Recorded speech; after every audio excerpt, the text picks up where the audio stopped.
Welcome to this video. This is coverage of the second Gashimov memorial played currently in Shamkir, Azerbaijan.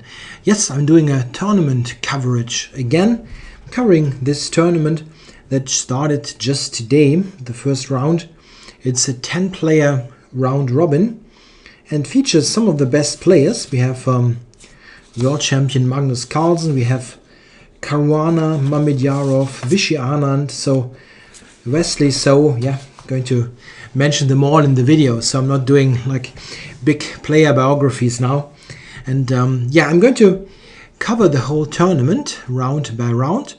What I'm doing a little bit differently to other tournament coverages is I'm going to cover all the games, but I won't be as detailed as I've been in the past. I don't want to create 90-minute videos for each round. I want to show some key points, some interesting points, and yeah, provide you with an overview what happened in the round. But it won't be like a 2-hour experience with every move dissected. So let's get going. I'm focusing on some games a little bit more, some games a little bit less. Starting with the first game here, Mamedyarov with white against Vachier-Lagrave. You very likely will know the French player with the black pieces, but Mamedyarov is not as well known. He's the number 3 player of Azerbaijan. Mamedyarov is the number one guy, and the second one would be Rajabov, but he couldn't make it for this tournament. So they invited the number 3 of their Azerbaijani rating list. Yeah, Mamedyarov is an aggressive attacking player, but here against MVL's c5, d6, he goes for the check on b5. Yeah, this line is getting more and more popular, very much due to the efforts of Carlsen. It leads to very often to this kind of position, where after those pretty normal looking moves, we get this Maroczy bind structure with pawns on c4 and d4 against this typical Sicilian dragon buildup. Yeah, we get this, which provides white with some space advantage, and those moves are all looking very, very normal. Yeah, and b3, yeah, we have, this is the typical Maroczy bind, focusing to control d5 and putting, not this one, I wanted to actually undelete.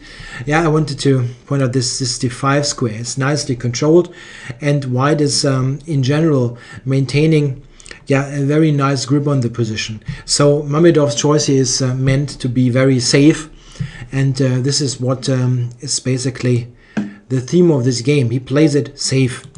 Yeah, rook c1, knight d7, rook d1, all very normal natural moves. And black's problem here is that he has less space, and what you normally want to do when you have less space is to trade pieces.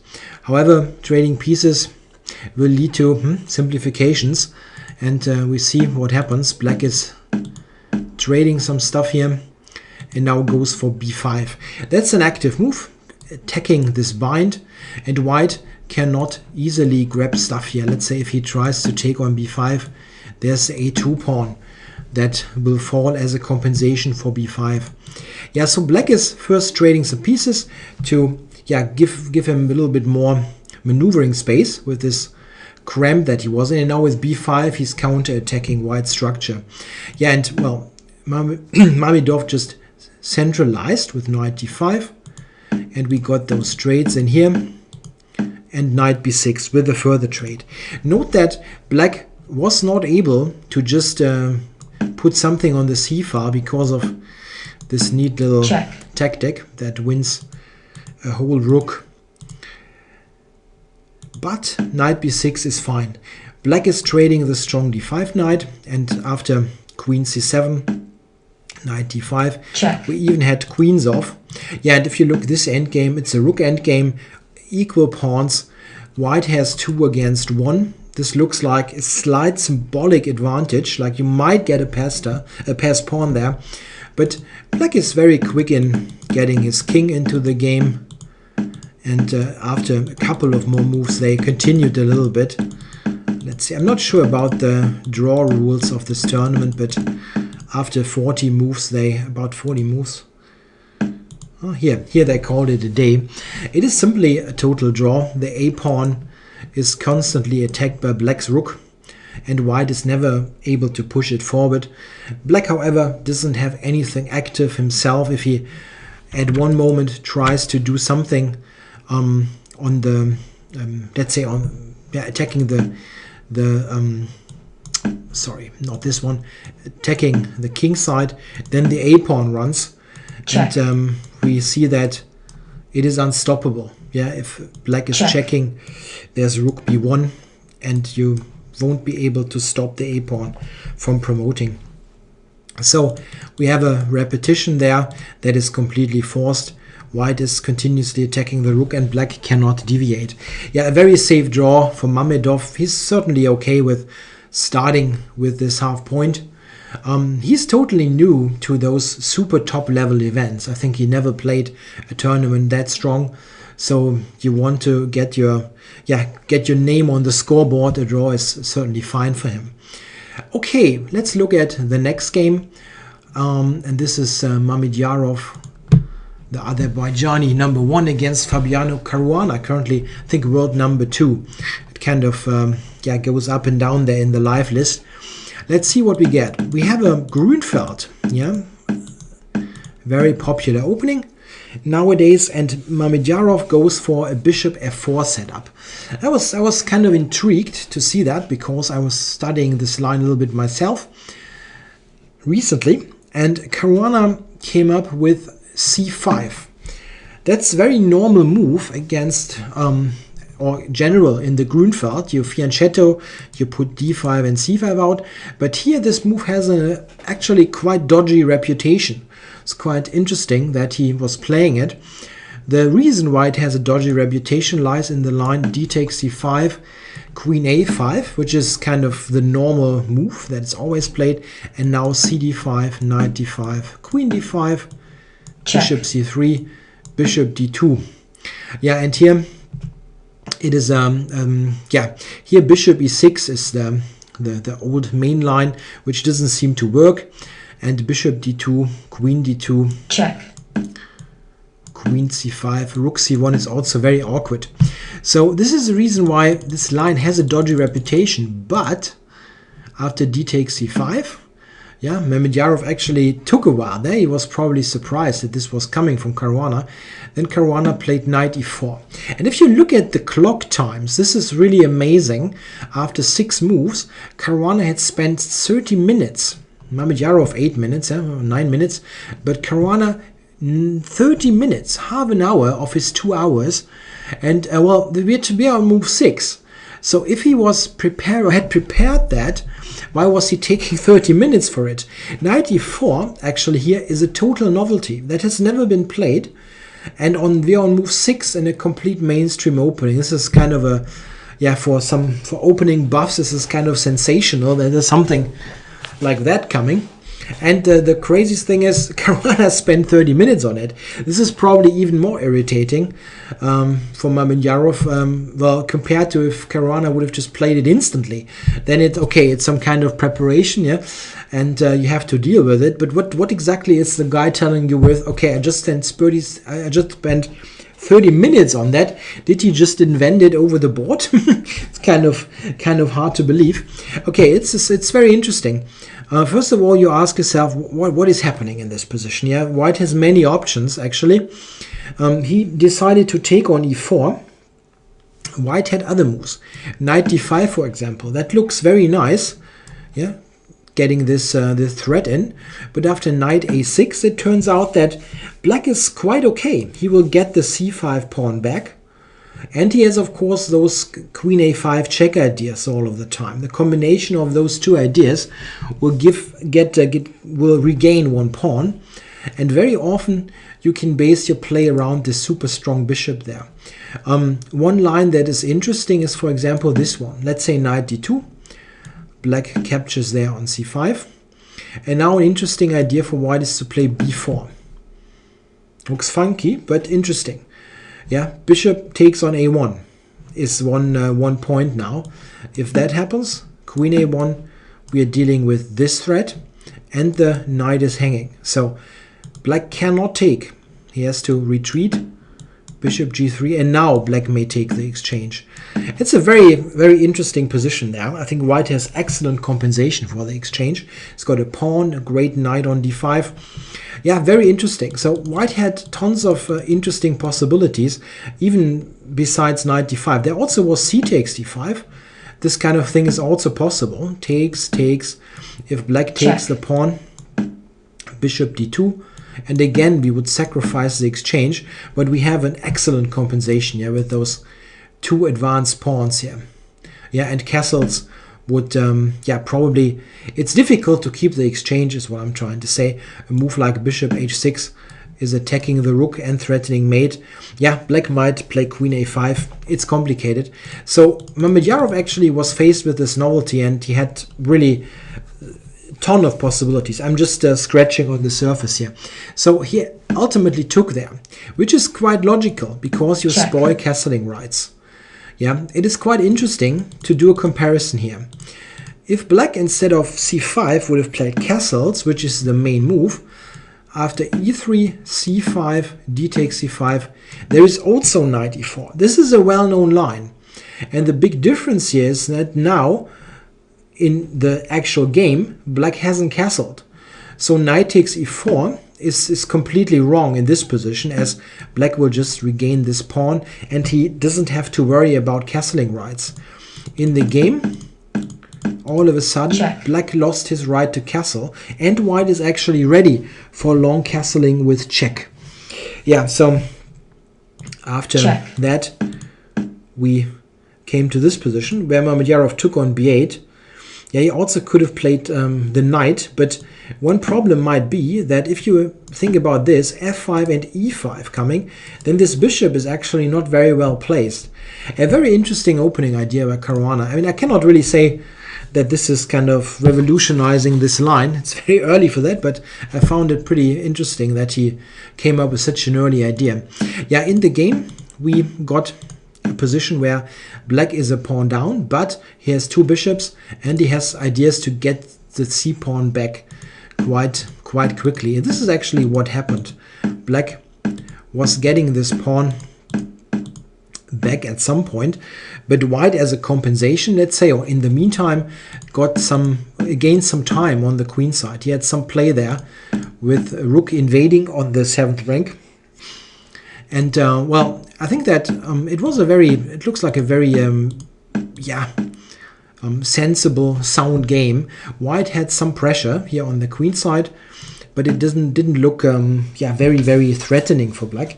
However, we came to one interesting moment, and this is coming here on move, where is it? I think it's move 30.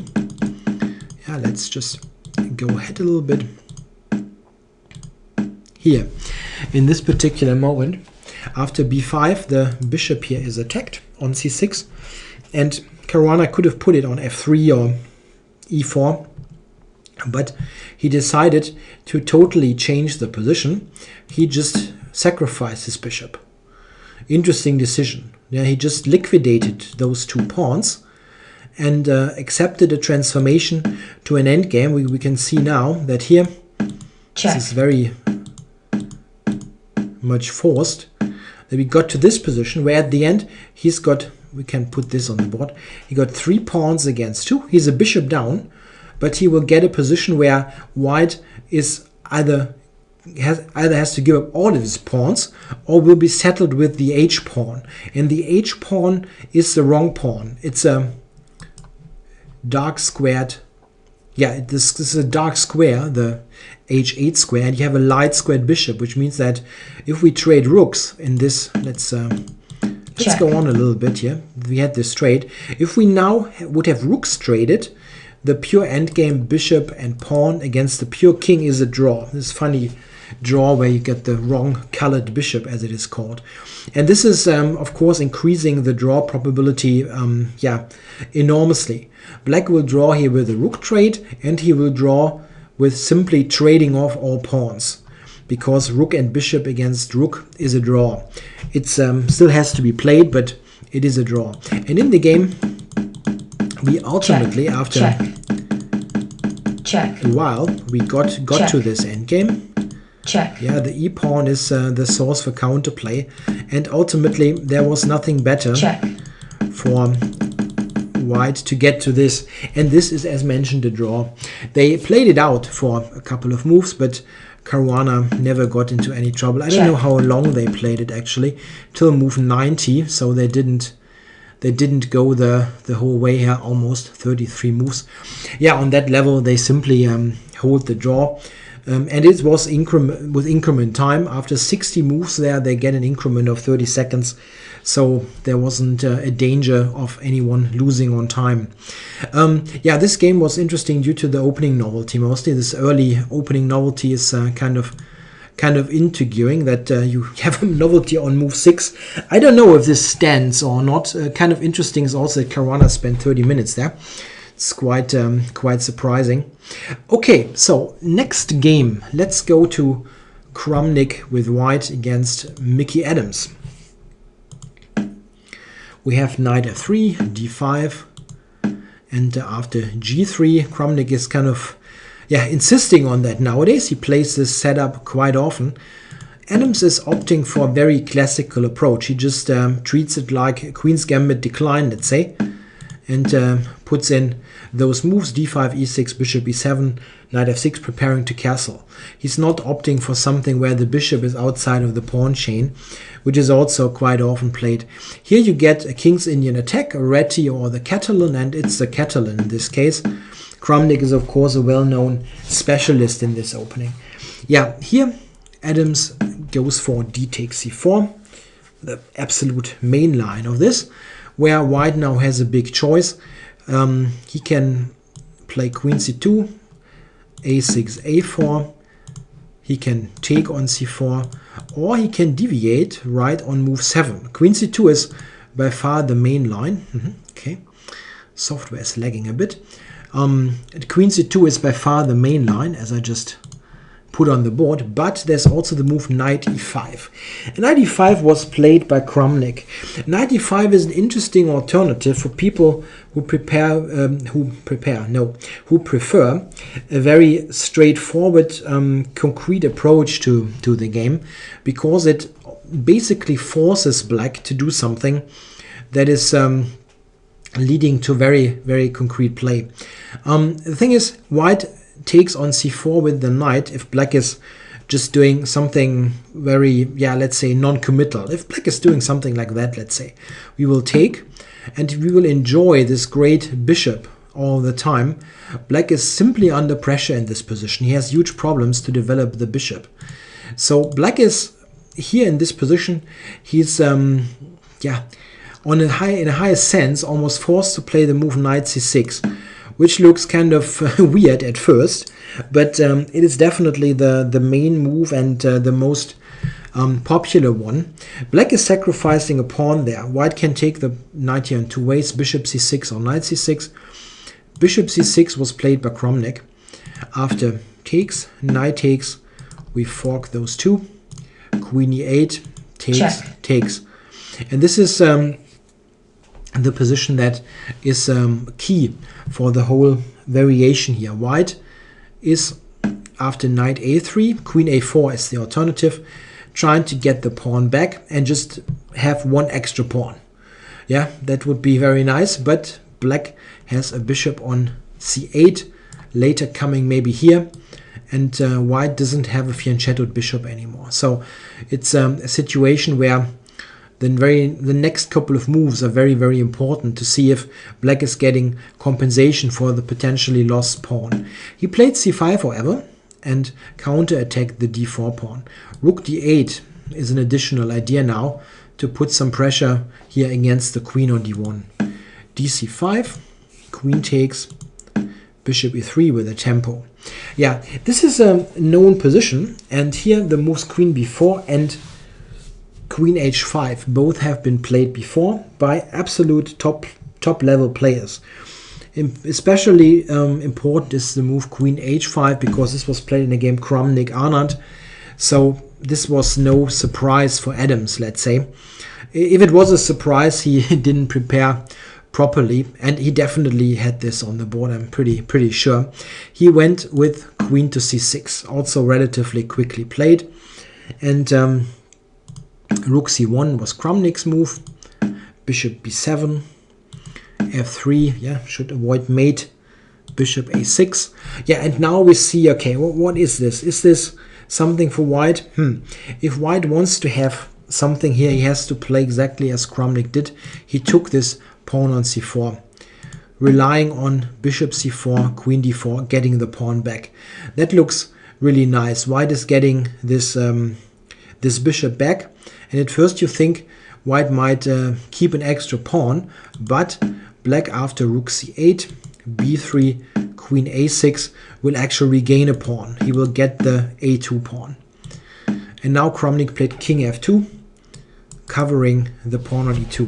Very interesting. After this opening sequence, which in some likelihood the players have seen before, we get a position where white is a little bit better. Yeah, and this is due to the fact that white's bishop is a little bit better than black's knight. At the moment, the knight here on f6 is looking at squares that are controlled. It cannot go anywhere, and the white bishop is looking at this pawn and might support the white pawn with advancing further. Also, black's queen is a little bit offside. The whole situation is a little bit more comfortable for white, and I have to be completely honest there, I'm not totally sure at which point in the upcoming moves Adams is slipping, because spoiling, white got somewhere, but I'm not really sure where black's mistake was. I looked a bit, but I'm not completely sold on a particular spot where I think, okay, this is a mistake. It's also nothing where you can just switch on the computer and it tells you, wow, that was bad. It's really not the case. He's kind of slipping slowly into problems. We will see that e5, that looks like a good move, yeah, with this idea. Oops, sorry. Yeah, all of a sudden white is in trouble, but the queen doesn't have to take. It went to d6. Yeah, and you see that bishop f6 is a tricky move. Yeah, bishop f6 would destroy black's pawn structure, and you cannot move the knight away. Here, black had an interesting opportunity in going e4. Not a very obvious move, but an interesting one. After bishop f6, black takes and get some counterplay, yeah, on the e2 pawn here. Queen takes e2 with a threat, and if white takes, the king also will be quite insecure. Let's say g takes, and well, this position is not clear to me. Maybe this is better than the game. It's an interesting way to at least getting rid of knight against bishop, but I'm not sure how bad this is actually, what Adams played here. It still looks very logical. He gained some tempo on white's queen. And okay, a little trick there with the back rank. Black cannot take the queen. Check. Because checkmate. Of this checkmate there. Yeah, but rook e8. Yeah? Why exactly is black worse? Maybe because of bishop f6, which is hard to prevent. I can tell you one thing, that around here it is definitely difficult to play this position. Black's king is worse, and white's c-pawn is more dangerous than black's a-pawn due to the support of the rooks.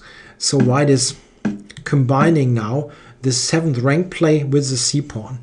I mean, maybe there is some kind of defense for black, but it's very, very awkward to play.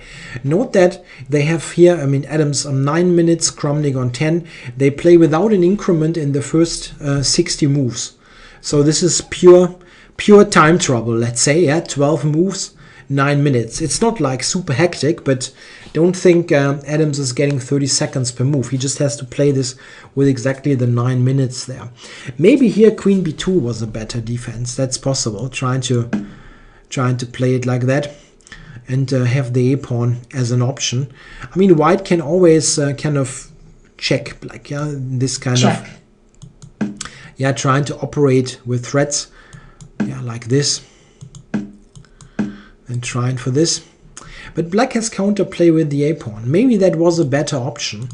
He went for rook d8, and now after rook a7, it looks very tricky. The a-pawn now is under serious pressure, and white is simply threatening to take it after some preparation. Rook c3, queen e3, those kind of moves. They might just pick up the pawn. And queen b2, rook b1. Yeah, white is better coordinated. He has chances to get both rooks on the 7th. Yeah, this is a tactical sequence now, but something that definitely leads to a good white position. Kramnik now simply used this transformation to his advantage. After this, rook c2, he has a rook endgame if we do a count, one extra pawn, and he's behind his passer. So white is much, much better here and probably close to a win. After this, it's difficult for black now to avoid the rook trade. You can, but white is invading here, and he has this very well supported pawn. Adams played the rook trade, and after that it's definitely over. After d4, if black is pushing, you have d5, and those two will do a home run. And after the capture, king e2 here, Adams resigned. White is just picking up this pawn and will win the endgame. We can look a bit how this would unfold.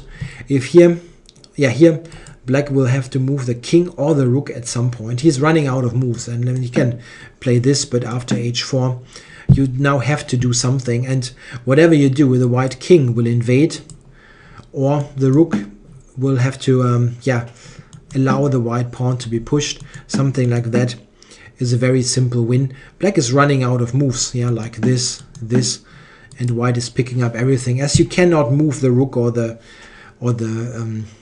king. So a very, very easy win. Probably if we go back there, somewhere around here, Adams' play has to be improved. The move queen b2 is probably the way to go, which still is difficult to play, but seems like a better defense than what he did. This transformation into the double rook endgame looked very, very problematic for black. So Kramnik got a little bit of something out of the opening, had some pressure, and with the time ticking down, Adams couldn't hold the position. Next game is Wesley So with white against Anish Giri. Let's see how this one unfolded. We have 1 c4. Wesley So is also a very versatile player in his openings. He plays all of the moves. c4 not so much, but it is very often used against players where the white player has the suspicion that there is Grunfeld coming up, and c4 is avoiding the Grunfeld very reliably. As let's say knight f6, knight c3, you want to go for d5, white is ready to go e4, and now it's going to be a King's Indian very likely, or black has to commit to d5 very, very early in a situation where white has not yet played d4, so that's also not a Grunfeld after g3, let's say. So it's an interesting weapon for the white player if you don't mind to play the pure English to avoid the Grunfeld. What did Giri do? He played g6. That's an interesting move that nowadays is played quite often by Grunfeld players. The idea is that after d4 you get your opening. After knight f3 you can play knight f6 and maybe later go for d5. Wait until d4 is played. Or the third option, white can go e4, and now it's a tricky business. How do you avoid getting into a King's Indian? Let's say if you go bishop g7, white goes d4, d6, and you are in a modern defense or in a King's Indian after, let's say, knight c3, knight f6. They have a different idea. They go e5, which looks weird, a little bit weird, this move order, but it is quite pointed. For example, if white now goes knight f3, bishop g7, d4, trying to play in the center, black has a very interesting setup in this. Attacking the pawn and castling. This looks a lot like a King's Indian, but one key difference is that black has not played the move d6. So after this sequence, he actually can play c6 and possibly d5 in one go, which leads to a really nice position for black. Very interesting way to play this setup. So what should white do here if knight f3 isn't any good? They play d4, trying to strike in the center. If black now takes, queen takes, this situation is a bit awkward. Yeah, the rook is hanging and you have to do some move that you don't want to play. Let's say bishop here, and I have to go bishop e7 as this is losing the house. So black cannot take on d4. He plays knight f6. Yeah, I'm just explaining all those things to show why this wacky sequence is played. Yeah, there are reasons behind that. We get a very weird position now. Knight f6 is attacking the pawn.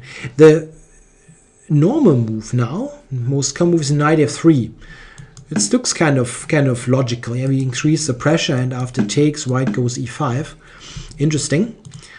But Wesley So is playing differently. He plays an old move, d takes e5. This is really almost a forgotten line. Hasn't been played for quite a while. After knight e4, he went bishop d3. I mean, I actually don't understand why it is not played, because it looks fairly logical. You take there, and now you're trying to play against this exposed piece on e4.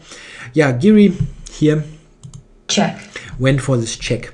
He took a long while, indicating that he wasn't totally familiar with this line, or maybe couldn't remember what he had prepared at some point. But yeah, the real surprise, or the point of white's move order now, or white's setup came now, as Wesley So played king f1. Note that 30 minutes spent. Yeah, he was thinking here. So it's not like this was a prepared, yeah, opening bombshell or everything. Yeah, he just, I mean, he maybe thought about it over the board, or if he had prepared it at some point, he had to recall some key variations. Yeah, what's the point of this move king f1? The idea is that if you would have interposed with, let's say, knight d2, it's not a bad move at all. But if you do that, which has been played before, black is not under that much pressure compared to what we see in the game. For example, after d5, takes here, knight d2, bishop d2, queen d6. We get some trades in, and in fact, after a3, this has been played in games. Yeah, one game is here, Korchnoi with white against Timon in the 1970s. After this, black had no big problems equalizing. Note that here, black had his two pieces that were in play. Yeah, if we go back here, those two pieces, he managed to trade them both. In the process, he lost some time. Yeah? He traded off those pieces that moved a couple of times, but at least he got them traded. After king f1, black has a very peculiar situation. Those two pieces are kind of, yeah, they're on their own. They're not communicating very well, and they are both unprotected. And it actually is, it's pretty awkward now to play for black. What is it that you want to do with the knight? Give this position to a computer, it will suggest a very surprising solution. The computer move now is d5. It looks kind of weird, this move, because you think, okay, if you take, what exactly is the point? After knight d6, a3, isn't this bishop in trouble? Yeah, like this, and then maybe a check there. Yeah, queen e5. Yeah, that all looks very, very strange. What is the idea? The computer actually wants to play the stunning move f5 and gives black full compensation for a pawn after taking on c7 and queen c7. I mean, I'm actually not planning to analyze this, if this is full compensation. The only thing that I can tell you is that black definitely has some compensation, but no human player is ever going to come up with that. It looks completely wacky. d5, ed6, f5. I mean, I really don't see any human playing like that. The computer also suggests just retreating to f6 and says that this is compensation for black. Well, yeah, I mean, one thing is that white is not very well coordinated here with his king. So I understand that this is kind of interesting, but still, I don't really think any human player would come up with such a pawn sacrifice. What Giri did was very natural. He played knight c5. Notice he took lots of time for it. Yeah, it took almost 20 minutes. But I think, actually, after knight c5, I'm not sure if he will be able to equalize here. We will see that he's in some trouble. Knight f3. And black went knight e6. That was the idea, regrouping the e4 knight to the safe e6 square. But one very important thing to note is black started the game with g6 and now it is bishop on b4. So this is not fitting well. Not fitting together very well. Yeah, you have your dark squares here kind of unprotected. And this will be used by white. We will see bishop back, knight c3. d6, yeah, at some point you have to move the c8 bishop, and here white went b4. Yeah, have a look at this position. White is better developed. Yeah, he's actually quite harmoniously placed. The king on f1 looks a little bit out of place, but if you think about it in a different way, black has played g6 with his bishop kind of offside. This actually invites some kind of attack on the king. So h4, h5 is a very natural way for white to continue to play. And then king f1 and rook on h1 makes perfect sense. So this really looks like a very, very promising position for white in my book. The computer is not really that optimistic. It just gives white a very slight edge. But I think from the human perspective, white looks excellent here. And we see after bishop f8, I know it looks kind of weird to move it again, but he wanted to put it on the long diagonal. Queen e2, bishop g7. Yeah, now Wesley played bishop g5. Again, a strong move. Yeah, with tempo on the queen. And black now went here.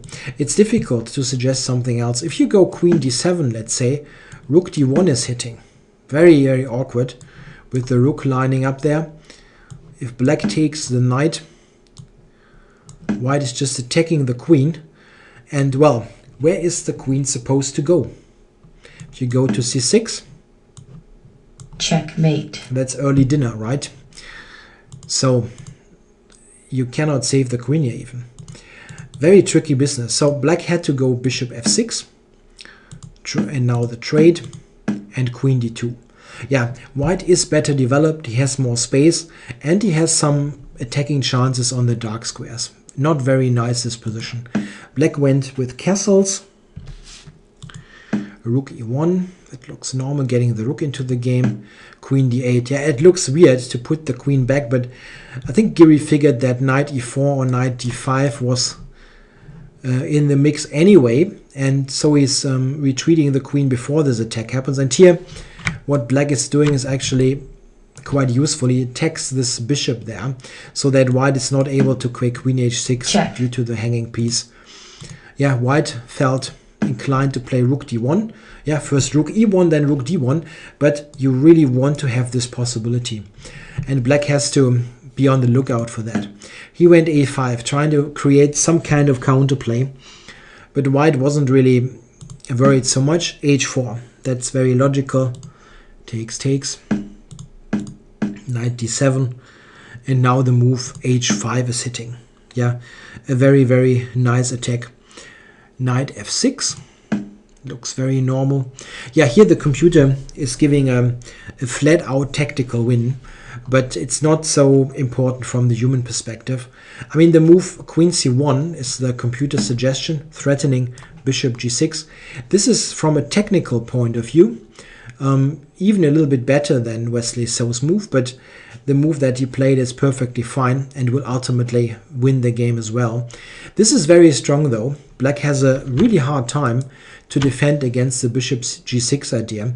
If he goes queen e7, for example, clearing the queen of the d file, there's knight d5 hitting, and this is very awkward. After takes, the knight is attacked. It has no decent square, and after the retreat, after let's say takes, rook e1, yeah, black has a hard time now. There's queen h6 or any kinds of tactics. Queen f7, there's rook h7, and black can resign with a clear conscience. White's attack is simply irresistible. Queen c1 was also very strong, but after knight f6, Wesley So played c5. It's also a very good move. The idea is that you clear this square also for a bishop. The idea, or the point we will see here, black had to take with the f-pawn after the h-pawn recaptures. Queen h6 is not going to end well. So f takes, and now after this, queen e3, queen move, bishop c4, we see the point of c5. It opened up this crucial diagonal. Yeah, after the capture, b5 was played. Very nice move, not allowing any kind of counterplay, closing the position there. And white will win this now with this pressure here and on the h-file. Rook e1, attacking the rook. And now we see this is, oops, that was wrong.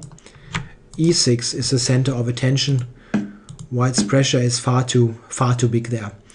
Black will lose decisive material. Yeah, Giri did some desperado moves here. Check. And after white had taken everything, Giri resigned. Yeah, he will just lose stuff here on e6. Very nice game by Wesley So, powerful game. I think that this opening idea of going, if we go back, this king f1 is a new move that was very interesting, and it seems that with 30 minutes span that there was some effort taken here really over the board. It wasn't a prepared surprise, but actually something that he thought of over the board, or maybe, well, memorized or remembered from a point when he studied it at some point, but maybe it was just over the board innovation. Very nice idea, putting black under pressure with those two slightly uncoordinated pieces. Also the unrelated move g6 now is really hurting black.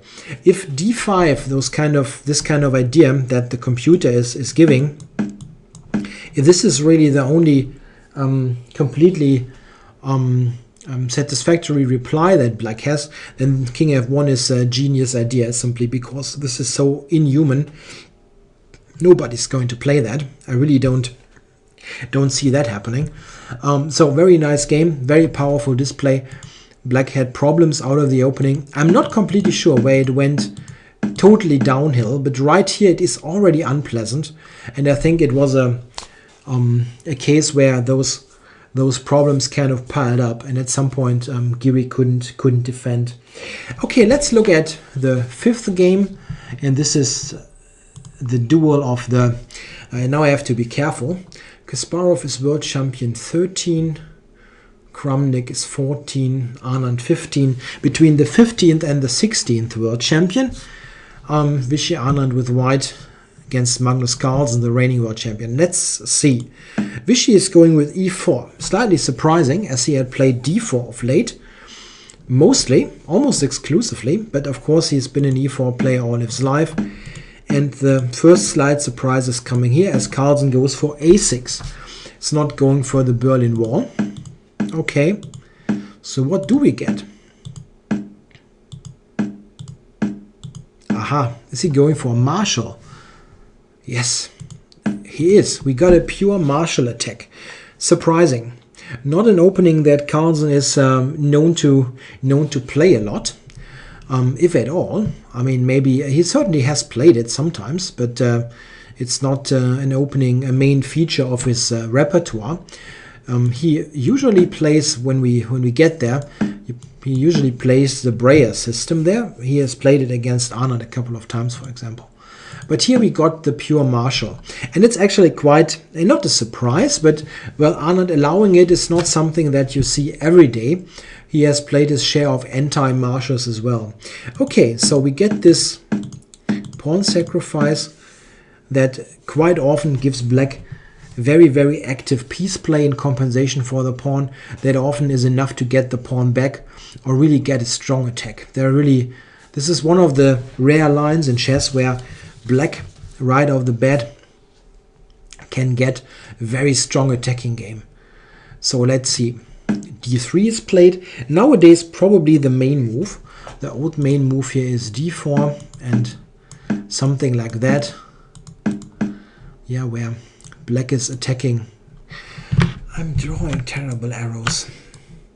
Yeah, I actually think that my mouse has some problem with this, with the mouse button. Yeah, this kind of attack on the light squares that will trouble white. Quite often this is the source of problems that white has. In the marshal, his bishop is on b3, kind of offside on the queen side, and queen h4 forces this weakening of the light squares, where black is very often getting a very huge initiative.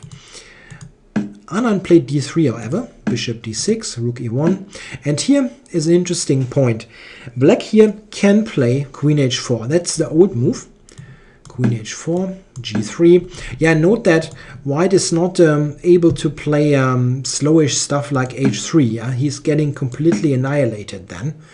You absolutely cannot afford slowish moves here, or some kind of second-rate move. This is already approaching checkmate territory. Black's attack is strong. So then g3, queen here, and rook e4. This is the idea of this d3 move. It leads to this possible rook swing. Queen h4, however, is out of fashion, and this is the move that they play nowadays. Queen f3, attacking this bishop.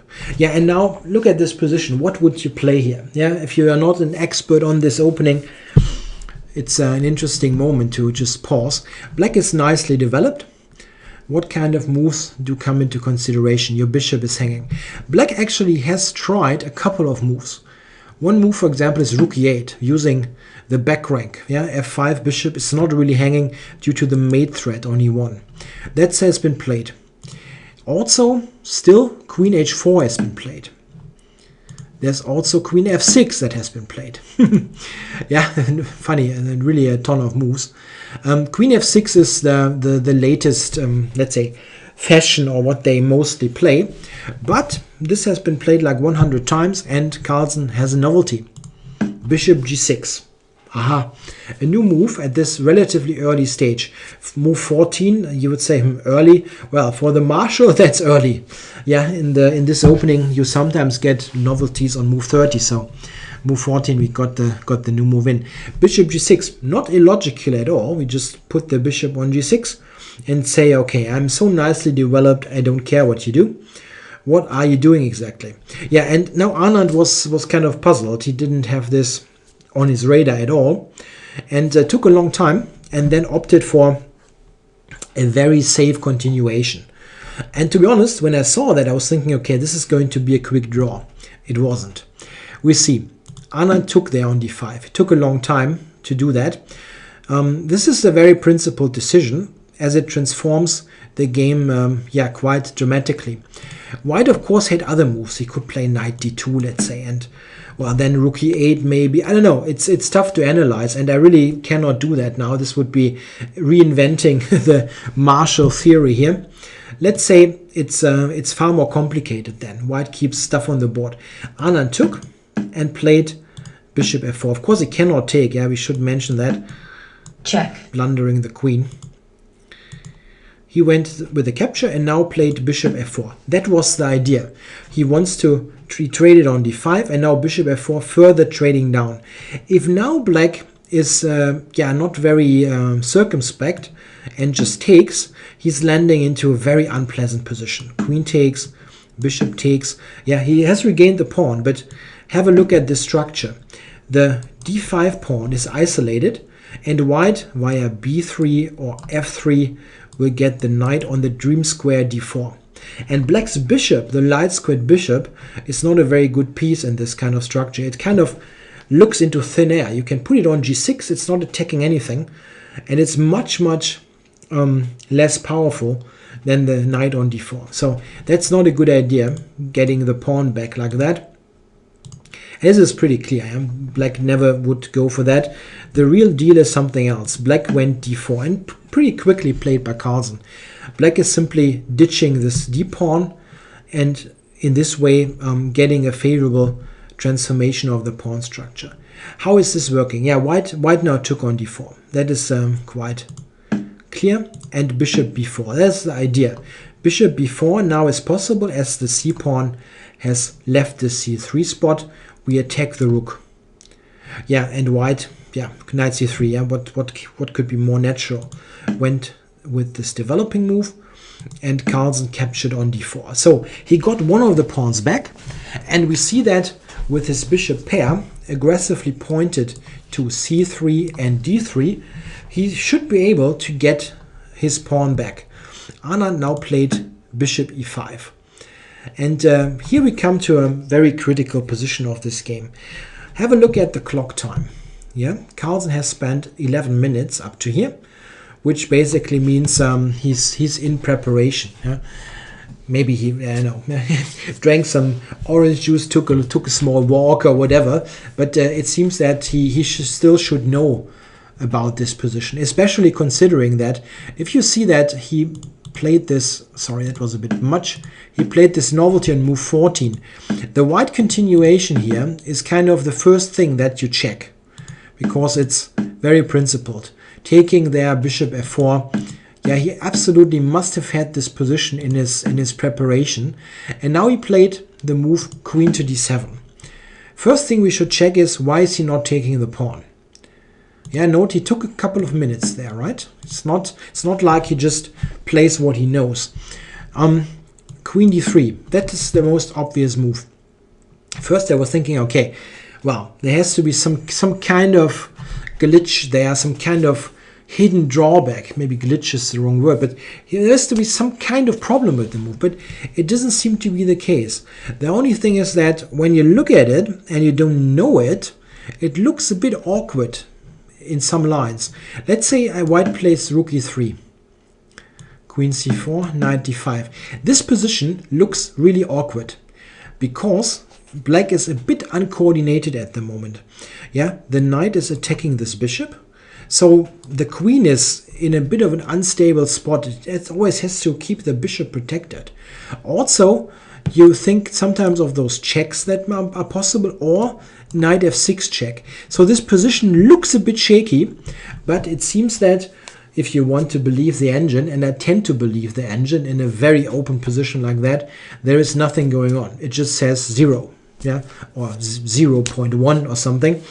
It seems that there is no direct problem for black, and if there is no direct problem, some kind of tactic, black is totally fine. However, this is not easy to determine over the board. It is strange, however, that Carlsen had to determine it over the board. If you play a novelty 14 bishop g6, it seems that you should know that position. It looks very like a very logical course of events. However, he went queen to d7, and preparation or not, the issue is after queen d7. Well, I'm not quite sure what Carlsen calculated, but he probably did not really appreciate knight d5 correctly, which was now played by Anand. A very nice move. He just ignores the pin and puts the knight on d5. The big problem is, if black takes that, check, he's getting completely destroyed. Knight f6, very nice, huh? After takes, queen takes, there's mate on g7, and it's absolutely impossible to prevent. A very nice motif. It seems that Carlsen simply overlooked that motif when he played queen d7. Once you see knight d5, that it is in the position, yeah, you see the point there, yeah. But it seems that he has to, yeah, it must be that he has miscalculated some line there. I did not see the post-game interviews or press conference or whatever. Maybe he explained what was happening there. But the big issue is now black is in huge trouble. Knight f6 is a threat anyway. Yeah, note that the queen is in this fork. So black cannot just move the king. Yeah? It's a terrible threat. Also, the knight is, of course, attacking the bishop and threatening knight b6. Yeah, when I first saw it, I was thinking, oh wow, is this resigns or what? No, black can actually continue the game, and this is kind of lucky. If it was really a complete oversight that he did not see knight d5 at all, he went f6 now, which is, yeah, kind of preventing the knight f6 move, and he's counter-attacking this. So after knight takes, f e5, black is regaining the piece, but is still in trouble. After queen d5 check, takes, bishop takes d3, rook e5. After this sequence, black is just a clear pawn down. Yeah, in the martial you're used to that, but normally you have some kind of compensation, and this is not the case here. This is just a clean pawn, and nothing more, nothing less. When I saw this in the live broadcast, I was I would have bet quite some amount on a white win. I think white. You really think white should win this somehow? You know, white doesn't have any weakness in his pawn structure. He has a nice knight on d5 that also has a stable square on e3. And there's no particular reason why black should draw that. I mean, besides the general drawing tendencies that you get in case of more pawns traded and so on. But in general, you would think white should be able to win this. But now we see the next couple of moves, we see some points, and it gives you a clear indication how tough a defender our current world champion is. He played rook e8 after some long thought, 27 minutes. And this is an excellent, I mean, the way how he assessed the one upcoming position I find really remarkable. If you look at this, what did Anand now do? He took some time. Check. Yeah, he traded and put the knight to e3. In this position, however, white had an alternative. What about the move knight b4? It looks great, right? Attacks a pawn, attacks the bishop. How is black defending this? It leads to a very interesting play. At first you think it's a clean double attack and white just wins a pawn. But things are not at all clear. Black plays bishop c4. Okay, what about knight a6 then? Black can take on a2. The weak back rank. All of a sudden we see white hasn't won material, it is just a trade. Yeah, and we now have the pawn count reduced on the queen side with only b pawns there. You have to understand that if we get to a position where everything is just on the king side, 3 against 2, the likelihood of a draw is really, really high. So this is something that black definitely is not afraid of. But what about b3? What about this? First attacking the bishop, then taking the pawn. Okay, the thing is, even here, black has interesting counterplay ideas. He goes a5. Very interesting. If white now takes the bishop, takes there, rook e5, we see that black gets the pawn, and he has now gotten to a rook ending, which is a huge achievement in comparison, as rook endings are notoriously drawish. In this particular case, it's actually directly a draw, because after any kind of, there are many sequences to get there, but you get to a situation where those two pawns will trade each other, and then we have 3 against 2. So it's just a complete draw. However, what about knight to c6? Very interesting line. White is attacking a5 and the bishop is attacked. Okay, bishop to d5. White takes the pawn. And now let's say a move like rook c8, possibly intending rook c2. White is 2 pawns up. And this line is forced. It's totally forced. So you would say 2 pawns, that must be winning. Okay, if you say that, that you think it's a win, you're welcome to show me the win. I couldn't find any win. It looks really weird. It's 2 pawns, but black's bishop there on d5 is very well placed, and the knight at the moment is dominated. The pawn raid to the side of the board led to a position where it's absolutely not clear how white should proceed. In fact, if you play something very careless like a4, you're even losing the game all of a sudden, yeah? And the knight is lost. Okay, that's a very brutal way to lose for white. But what exactly are you doing? How are you going to make any progress? If you play b4 to support the knight, okay, there's more than one idea you can take, again because of the back rank. But also black, if we just assume that this would happen in a different position, I just want to show how big black's strategic compensation is. If he just puts the rook there and then just sits. Or maybe let's say he approaches with the king. Oh, I'm drawing nonsense here. Maybe I have to get a new mouse. If he approaches with the king, how is white going to make any progress? Let's just say f3, king here, a4. Yeah, I'll take it. And then, okay, from this position, how are you going to get anywhere? The knight is still dominated. If you move the b pawn, well, at the moment it's black's move. Let's say I'm giving you some checks. Check. And maybe go here. So what is white doing now? You cannot move the knight from a5 anywhere. The b pawn is under attack. And it's protected by this rook, so you cannot move the rook. Very likely, white has to give up the b pawn. You're not getting anywhere without rook and knight. And if this is happening, again, what are you doing with your knight there? It is dominated. Yeah, and this kind of thing we already know as being, yeah, basically a draw from the get-go. So I think this, if we go back there, with rook e8, Carlsen had to have seen this, yeah, that he can give up the pawn on a6 for domination. That's fantastic in my book. So a very nice piece of calculation there. Knight b6 is not, or assessment, let's say. White cannot really play knight b4 with any hope for success. If white is going for knight c7, by the way, black is directly entering with the rook on e2. And again, he has excellent counterplay.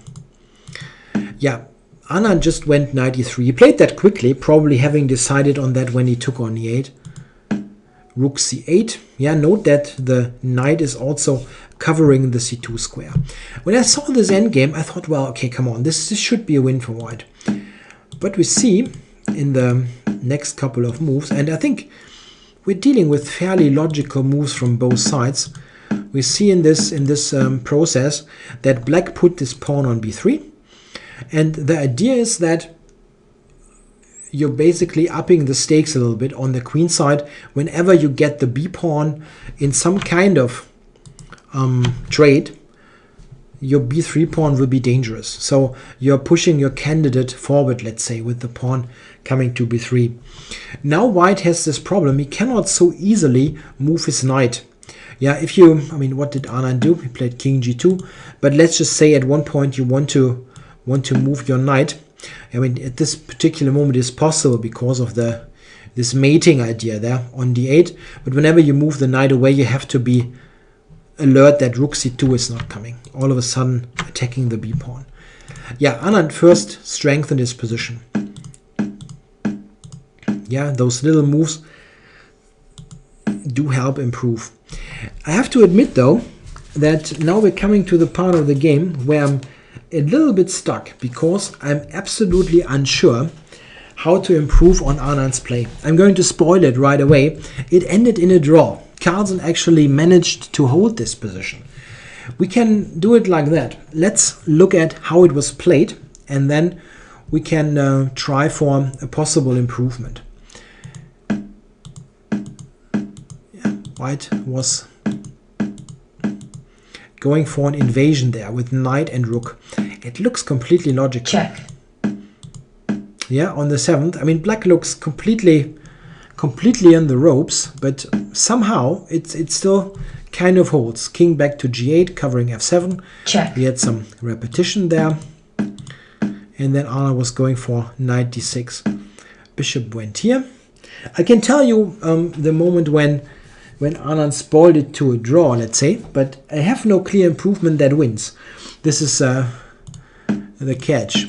Here, in this moment, he played the move king to f5, and looking at this with the computer, it will tell you, okay, this is the move that spoiled, that definitely ends the end of any promising winning ambitions.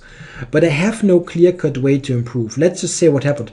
Rook c6 was the reply when the knight hangs and the pawn hangs, like that. Sorry for the wrong arrows. I guess I have to replace this mouse. Yeah, and now white has a problem. He has to do something about the knight. And as mentioned, whenever you remove the knight from e3, let's say you go back, all of a sudden there is counterplay. Yeah, and it seems that this is enough for black to draw the game. Also, a capture there, and on b2, a rook endgame will also be very, very drawish. Yeah, Anand played king e5, and after bishop f3, knight f5, there all of a sudden g5 is coming, and black is covering h6. It still looks kind of terrible, but okay, you're covering h6, g4 is hanging. Yeah, and how do you win this white now? There is nothing. Yeah, the computer is just giving a very, very, yeah, from white's kind of view, disappointing 0, 0, 5 or something. Yeah, like nothing. Yeah, Anand played this check. If you take, black just recaptures, and we see that g4 is going to fall. Yeah, it's really amazing. He went for checks, and now rook g6. But after king h7, there is no win. Yeah, amazingly. After the rook trade, black always has this counterplay with bishop f3. The g4 pawn is a vulnerable part of white's camp. Yeah, there's absolutely no win there. Check. Yeah, he gave checks, and I think here they agreed to a draw. Something that must have been very disappointing for Anand, who was better after Carlsen's opening mistake there. I cannot really tell you. Let's just go a little bit back there. Yeah, I would be very surprised if white had made any mistake up to let's say this point, but I have no clear idea how to win. I must say. I mean, okay, the thing is, I'm analyzing this. I'm the much weaker player compared to Anand. The computer is not giving you any kind of hint. It just shuffles around, and I just looked for 5 to 10 minutes, and I couldn't find anything, which is no big shame. Well, Anand didn't find a win as well. I absolutely cannot improve on what he did. It's clear that with this one particular moment, if we go there, that here, this is a problem due to very concrete tactical reason. Basically, a double attack, if you want. Of course, here you can exactly at this position you can try to play better, but the problem is, how exactly are you going to improve your position? How are you going to make any headway? If you go to f5, black goes back. We have seen that before. And well, what exactly is your winning plan? Black always has this counterplay. As I said, this is the point of pushing the pawn all the way to b3. If you get b2, this is very serious. I don't see a win. I mean, no shame, but I really have no idea if and when, if and how white actually could have won this endgame. It would be interesting to look at any in a very deep way, but I couldn't get anywhere. I mean, the knight looks very good on f5.